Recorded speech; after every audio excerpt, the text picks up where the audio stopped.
Good morning, math students. We are continuing with algebra and balancing equations. And so today we're going to look at trying to decide if an algebraic equation is true. So if it is true or makes sense, or we could say, yes, it works. So there's some steps that we are going to do in solving and seeing if the equation is true. So our steps today is look at number 1. We are going to locate the variables. So if you have a highlighter, go ahead and highlight the word variable. And remember, an example of variable is that it's just a number in disguise. We don't know what the number is yet, but a variable is used in place of it for us to solve. So a variable could be x, it could be g, it could be h. It's going to be in lowercase form, so it could be j. And remember now when we see x, we're not thinking of it as multiplying. We're going to know that it is a variable. It's a number that we don't know. Next, we're going to substitute, which means change or switch out in order to find the solution. Then we're going to try to say, are both sides equal? So what we're looking for is that they are the same on both sides. Similar to the hanger that we had on Monday, which looked like this. And on this side, if we had a star, and this side we had 2 hearts, that means that 1 star is equal to 2 hearts. Okay, so we're looking for them to be equal, the same. So when I look at my steps for the first problem, first I'm going to locate the variable, and I see the variable is right here. It is x. Then we're going to try to swap out the x for 5 and see if the solution makes sense. So I'm going to start with the left side of my equation. I have 13x. And remember, when they are pushed up next to each other, a number and a letter, there's a hidden little operation in here, and that is times. So what I really have is 13 times x. And we want to know if it's equal to 85. So in place of x, I'm going to write the number that goes in place of x. So I have 13 times 5 equals 85. Now I still have to solve and see what is 13 times 5. 13 times 5. And that says 65. So 13 times 5 is 65. And so on the other side of my equation, we have 85. And 65 is not equal to 85. So how we represent that is we draw a slash through our equal sign. So 65 is not equal to 85. For my next one, step 1, we are going to locate the variable. So here's my variable is w. And in place of w, we are going to put this number, 172. So I have 172 plus 38 equals 210.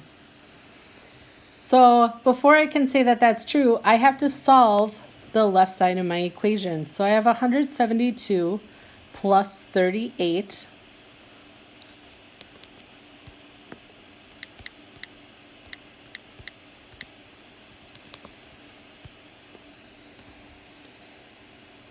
So that equaled 210, and on my right side of my equation I still have 210. So 210 does equal 210. Check, this one is true. For my final example, I'm going to locate my variable. It is v, and in place of v, I'm going to put the number 98. So on the left side of my equation, I have 16. On the right side of my equation, I have 98 over 6. And remember, this fraction bar means divide. So in my calculator, I'm going to say 98 divided by 6. And I have 16.3. 3 repeating. So I'm going to write that as 16 and 3/10 repeating. On the left side of my equation, I still have 16. So when I look at these two numbers and compare them, they do have the same whole number, 16, but this one also has a decimal on it. So this number is greater than 16. So these two are not equal. Next, we're going to do 2 word problems to kind of apply that same concept and decide if it's true or not. So I'm going to read through the problem and then we're going to highlight key info. Chai and May have the same amount of money. Chai has $13 and May has 1 $5 bill, 3 $1 bills, and 1 other bill. Is it a $1 bill or a $5 bill? Explain.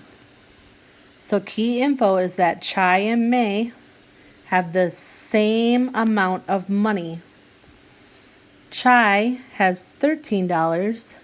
May has 1 $5 bill, 3 $1 bills, and 1 other bill. This is the one that we're not sure of. We're going to need to figure that out. And we're trying to decide, is it a $1 bill or a $5 bill? So if we draw what's happening, over here I have Chai and over here I have May.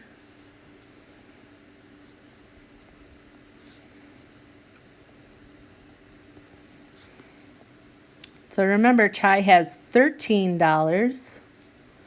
They didn't tell us what type of bills he had, but we know that May has a $5 bill, and she also has 3 $1 bills.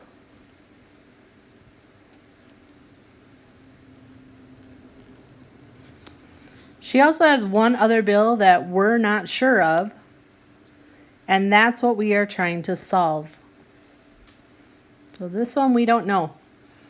If I look at what May has so far, from what we do know, she has $8.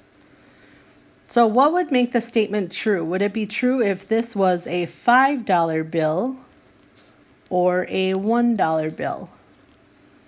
Well, I know if it was $8 plus 1, that would be a total of $9, and these would not be equal.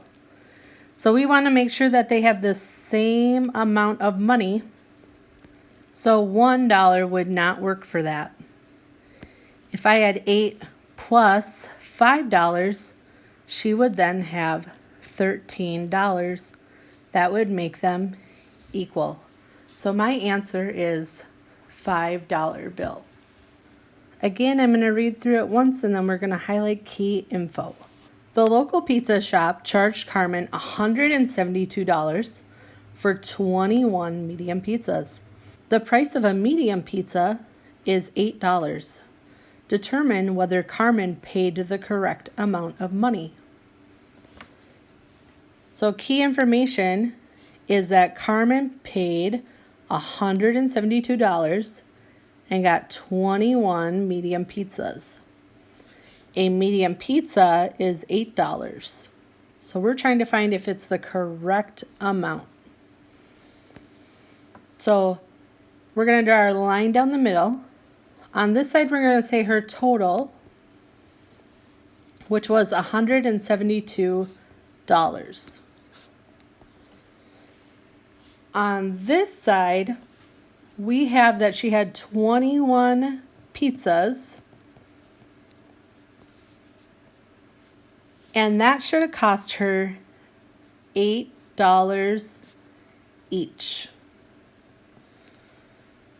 So we could draw out 21 pizzas for $8, or we could do it as multiply. So if I multiply 21 times 8, 1 times 8 is 8, 2 times 8 is 16.